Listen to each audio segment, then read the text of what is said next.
Le champ maudit. Non loin de Nantes, sur les bords de l'Erdre, avant qu'on ne construisît de grands immeubles, on voyait au début de ce siècle un champ qui, à distance, semblait très beau et propice à d'abondantes cultures.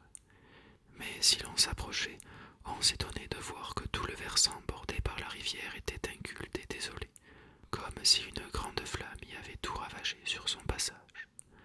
Quand on demandait l'explication aux bateliers qui étaient encore nombreux à cette époque, sur la Loire et sur l'Erdre, ils commençaient par faire un grand signe de croix et, si l'on insistait, ils racontaient tous la même et étrange histoire.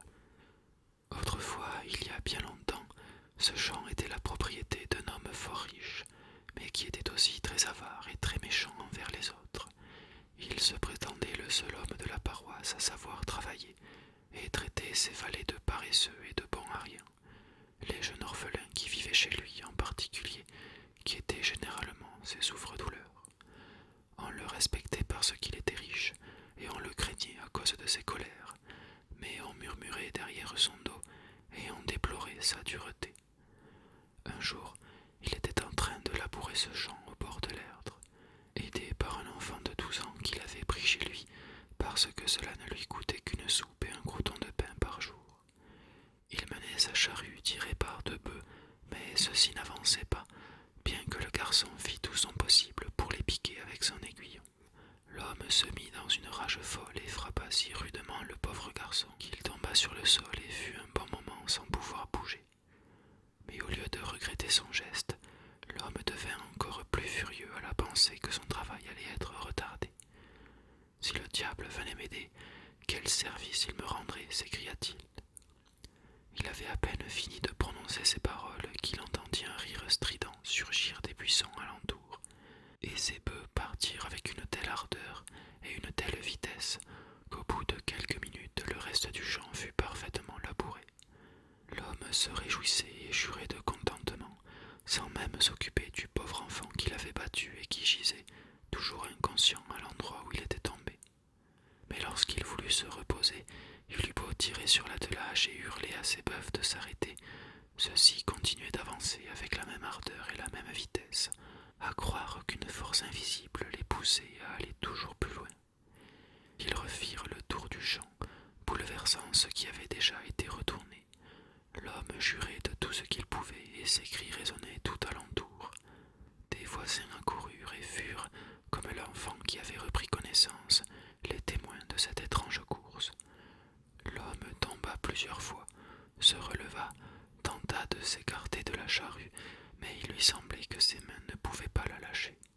Il fut traîné plusieurs fois sur le sol, et les bœufs rendaient du sang par les naseaux.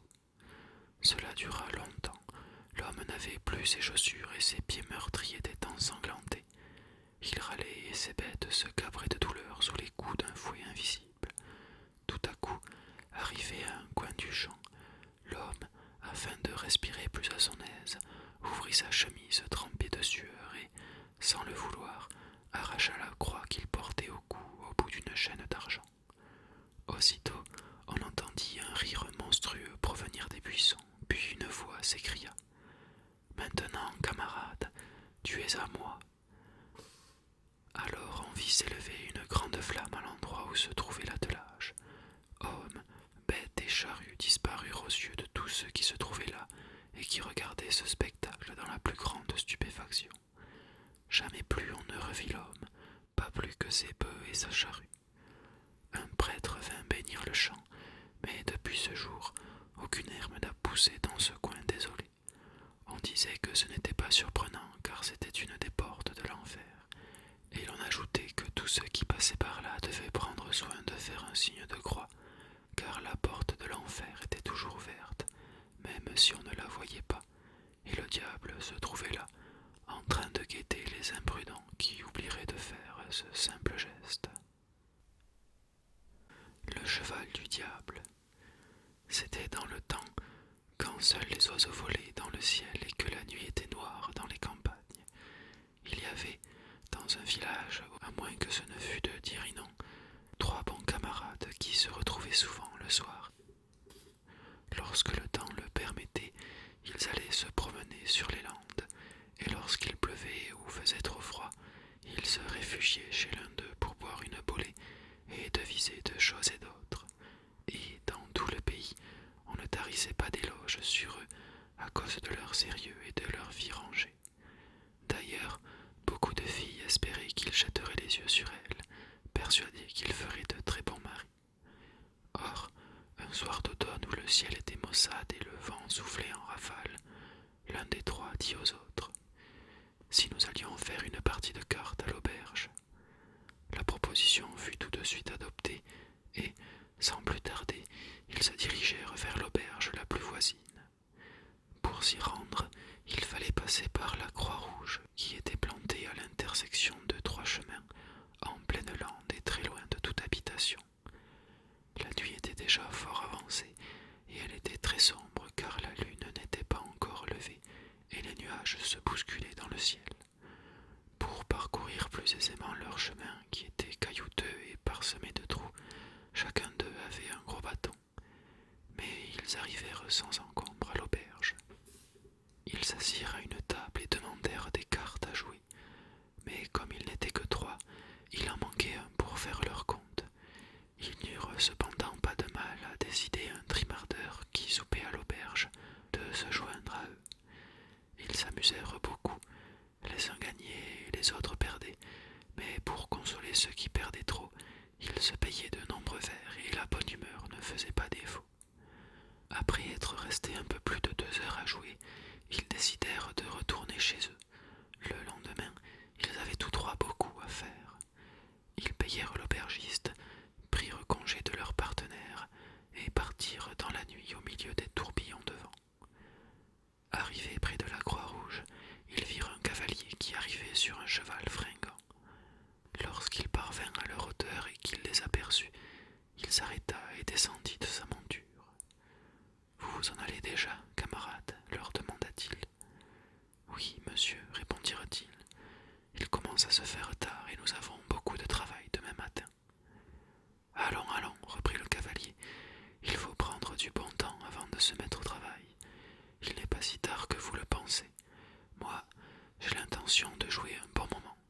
Si vous m'accompagnez à l'auberge, je m'engage à vous payer tout ce qui sera bu. » Les trois camarades se concertèrent et, comme ils étaient un peu surexcités par la boisson, ils finirent par accepter. « Oui, dit le cavalier, mais il faut que l'un d'entre vous reste pour garder mon cheval. Qu'il soit sans crainte, je lui paierai largement sa peine lorsque nous reviendrons ici. » C'est le plus jeune qui resta. Les deux autres rebroussèrent chemin en compagnie de l'homme. Dès qu'ils furent à l'auberge, ils se mirent à jouer avec plaisir, ayant repris avec eux le trimardeur qui avait été précédemment leur partenaire. Mais le cavalier perdait beaucoup, et les deux camarades ne se sentaient plus de joie. Tout à coup, une carte tomba sur le sol. Le cavalier se baissa pour la ramasser. « Non, dit le cavalier, c'est moi qui l'ai lâchée, c'est moi qui la ramasserai. » C'est ce qu'il fit, mais il était trop tard. En se baissant, l'un des camarades avait pu remarquer les pieds du cavalier. Ses pieds étaient fourchus comme ceux d'un ruminant. Il en fut tout bouleversé, mais s'efforça de ne rien en laisser paraître. « Je crois qu'il est l'heure de nous en aller, dit-il en se levant. Finissons cette partie et nous rentrerons à la maison. »« Que non, s'écria le cavalier. Je dis qu'il est temps de finir, répondit l'autre d'un ton qui exprimait bien sa détermination. Le cavalier, quant à lui, n'avait nulle envie de partir. Il leur dit qu'il allait leur payer encore à boire et qu'il était disposé à jouer toute la nuit s'il le fallait, car il ne pouvait pas abandonner ainsi alors qu'il n'avait cessé de perdre. Mais le jeune homme qui avait aperçu ses pieds fourchus lui répéta sèchement d'une voix déformée par la colère: « Je vous dis que nous finissons et que nous rentrons chez nous. »« Non, encore une fois, non, » s'entêta le cavalier. « Alors, je jette les cartes au feu, » s'écria le jeune homme. « Si c'est ainsi, finissons la partie et rentrons, puisque vous ne voulez pas rester. » Le cavalier paraissait de fort mauvaise humeur et il perdit encore cette dernière partie. Il se leva avec les autres et ils sortirent tous dans la nuit noire. Mais à la Croix-Rouge, pendant tout ce temps, celui des trois qui gardait le cheval s'était assis sur un bloc de pierre et pensait qu'il aurait bien voulu, lui aussi, jouer à l'auberge. Et il fut bien surpris quand il entendit le cheval qui parlait distinctement. Tout à l'heure, disait le cheval, quand mon maître reviendra, il te proposera de te donner autant d'argent que tu voudras. Mais prends bien garde, n'accepte rien de lui, sinon il t'entraînera jusqu'au plus profond de l'enfer. Mais, dit le jeune homme, comment le sais-tu, et comment se fait-il que tu parles comme un chrétien? C'est que, dit le cheval, je suis un chrétien qui est condamné à l'enfer parce qu'il a mené une vie dissolue. Le diable m'emmène avec lui chaque nuit alors qu'il est à la recherche d'âmes pour remplir son enfer puant. Et je suis obligé de le suivre et de le porter. N'oublie pas mon conseil, et crois-moi, mon garçon, car je suis ton grand-père, et ne m'oublie pas dans tes prières. Le jeune homme fut bien étonné d'entendre ces paroles, mais ses deux camarades ne revenaient pas avec le cavalier. Celui-ci, dès qu'il fut arrivé près de son cheval, demanda au garçon combien était son compte. Oh, rien du tout, répondit le jeune homme. Je suis bien heureux de t'avoir rendu service, et je n'attends aucune récompense. Le cavalier insista, lui offrant une poignée d'argent, puis une poignée de pièces d'or. Rien n'y fit, le jeune homme demeura intraitable. Alors, furieux d'avoir fait une si mauvaise journée, le cavalier sauta sur son cheval, le cravacha sauvagement et s'élança dans la nuit. Des étincelles jaillirent sous les sabots du cheval, puis celui-ci et son maître disparurent. Le plus jeune des camarades raconta aux deux autres ce que lui avait révélé le cheval, et celui qui avait vu les pieds fourchus du cavalier en fit également part à ses amis. Nous l'avons échappé belle, dirent-ils alors, car si nous avions joué plus longtemps avec le diable, il aurait réussi à nous entraîner en enfer. Ils se mirent en route et se hâtèrent de regagner leur maison, mais ils se promirent bien de ne plus jouer aux cartes à l'auberge avec des inconnus. Le tourbillon de la fauconnière. Au temps jadis, il y avait à Plévenant un pêcheur du nom d'Hervé, qui était connu à 10 lieues à la ronde comme le meilleur et le plus beau garçon du pays. Toutes les filles avaient voulu se faire remarquer de lui, car il était aussi courageux et sérieux que beau, et elles espéraient toutes l'épouser. Mais Hervé n'avait Dieu que pour une fille de Tresselin, douce et gentille, et que chacun admirait et respectait. Mais cela n'empêchait nullement les filles de Prévenant de ne jamais rater l'occasion de le rencontrer et de lui prodiguer les sourires les plus aimables, voire les plus audacieux. Bref, Hervé le pêcheur était l'objet de toutes les convoitises de toutes celles qui étaient en âge de se marier. Or, en ce temps-là, il y avait des fées qui habitaient une des grottes du Cap Fréhel, et on les appelait les houles. Comme elles se répandaient souvent parmi les gens, elles entendirent parler d'Hervé le pêcheur, et voulurent toutes le connaître. L'une d'elles, la plus jeune et la plus jolie, revêtit même les habits d'une fille de la côte, et s'en vint sur le chemin qu'il suivait, un soir qu'il rentrait chez lui. Et dès qu'elle l'eut aperçu, son cœur se mit à battre très fort. Elle en devint si amoureuse qu'elle se jura en elle-même qu'elle obtiendrait de gré ou de force. Comme elle avait des pouvoirs magiques, elle jeta un sort sur Hervé pour l'obliger à venir la rejoindre le soir même, à minuit, sur le rocher de la Fauconnière, qui est le plus haut de tout le Cap Fréhel. Quand la nuit fut complète, Hervé se sentit subitement l'envie irrésistible d'aller se promener sur le rivage. Sa fiancée, qui se trouvait là, eut beau lui remontrer qu'il était très dangereux de s'aventurer sur les rochers dans l'obscurité, Hervé lui répondit que c'était la pleine lune et qu'il ne risquait rien à suivre les sentiers qu'il connaissait fort bien. Elle se proposa alors de l'accompagner, mais le pêcheur lui répondit d'un ton péremptoire et presque mauvais qu'il n'avait pas besoin de sa nourrice pour aller faire une promenade au clair de lune. Et, sans plus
s'arrêta à mi-chemin du sommet, les yeux perdus dans une sorte d'extase qu'il n'avait jamais connue.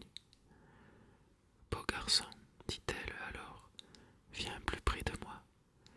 Le pêcheur s'avança. La lumière de la lune était telle qu'il voyait à travers son vêtement les moindres détails du corps de la fée. Qui es-tu demanda-t-il péniblement. Mon nom n'a pas d'importance, reprit-elle, et tu n'as pas besoin de le savoir pour m'aimer tel que je suis, tel que je t'apparais. Approche, beau garçon, approche et vois comme je suis belle. Et c'est pour toi que je suis belle, parce que je t'aime et que tu m'aimes. Tu viendras avec moi, et je t'emmènerai dans mon pays. Tu y verras les plus belles choses du monde, des plaines inondées de lumière jour et nuit, des chevaux qui courent sur les vagues, des forêts qui surgissent de la terre, des étoiles qui pleuvent sur la mer. Approche, beau garçon. Le pêcheur fit encore quelques pas et se trouva à la hauteur de la fée. Celle-ci lui tendit alors sa main droite qui tenait une coupe contenant un liquide qui n'était ni du cidre ni du vin. C'était un breuvage d'amour par lequel elle voulait s'attacher à jamais le jeune homme. Bois, lui dit-elle, bois ce breuvage de vie que je t'offre en témoignage de mon amour. Désormais, tu ne souffriras plus jamais la faim ni la soif, ni les fatigues et les misères qui sont le lot des pauvres humains. Bois, beau garçon, et ensuite je te prendrai par la main afin de t'emmener dans mon royaume. En ce même moment, la fiancée d'Hervé au village, désespérée d'avoir vu partir le pêcheur pour cette randonnée nocturne qui ne se justifiait pas, s'était mise à genoux et priait la Vierge et tous les saints du paradis de lui rendre celui qu'elle aimait d'un cœur sincère. Le pêcheur tendit la main vers la coupe que lui présentait la fée et la porta à ses lèvres, avide d'en boire le contenu et de suivre cette femme si belle et si émouvante dans le rayonnement intense de la lune. Et il allait boire, quand, tout à coup, il recula effrayé. C'était l'instant où sa fiancée venait de terminer sa prière et se relevait pour aller à la fenêtre guetter son ombre familière. L'image de sa fiancée lui revint brutalement en mémoire. Alors, d'un geste violent, il lança la coupe dans la mer. La fée poussa un cri terrible et sauta dans les flots. Hervé la vit disparaître et n'entendit plus que le bouillonnement des vagues. Mais la fée était immortelle, elle ne pouvait pas mourir. Cependant, on l'entendit longtemps pleurer de douleur et de désespoir. À l'endroit où elle avait plongé, se forma un tourbillon que les marins connaissent bien et qui les épouvante lorsque le vent les pousse dans cette direction. Et depuis ce temps-là, la mer est devenue salée à cause des larmes que verse la fée du Cap Fréhel, parce qu'elle n'a pas pu obtenir l'amour d'un jeune et beau pêcheur de Plévenant. Merci d'avoir écouté ces 3 courtes légendes jusqu'au bout.